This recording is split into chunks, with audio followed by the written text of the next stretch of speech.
Hi everyone, welcome to this quick tutorial. Today we're going to explore Microsoft Excel, what it is, why it's useful, and how you can get started. Let's dive in. Excel, pronounced Excel, is a spreadsheet program developed by Microsoft. It organizes data into columns and rows and allows you to perform mathematical functions. Excel runs on Windows, macOS, Android, and iOS, making it accessible on almost any device. The first version of Excel was released in 1985 and it has gone through many updates over the years.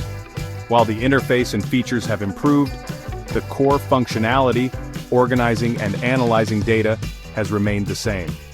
Excel is incredibly versatile. It's commonly used for data entry and management, accounting and budgeting, data analysis and visualization, financial modeling, programming, and much more.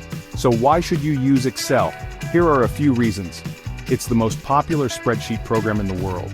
It's easy to learn but has a high skill ceiling, meaning you can do advanced tasks as you improve. It's useful for both work and everyday life, like creating a family budget.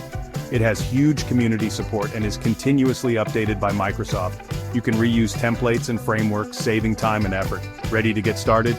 This tutorial will teach you the basics of Excel. You don't need any prior experience with spreadsheets or programming. Let's begin your Excel journey. If you found this video helpful, don't forget to like, share, and subscribe for more tutorials. Thanks for watching, and see you in the next video.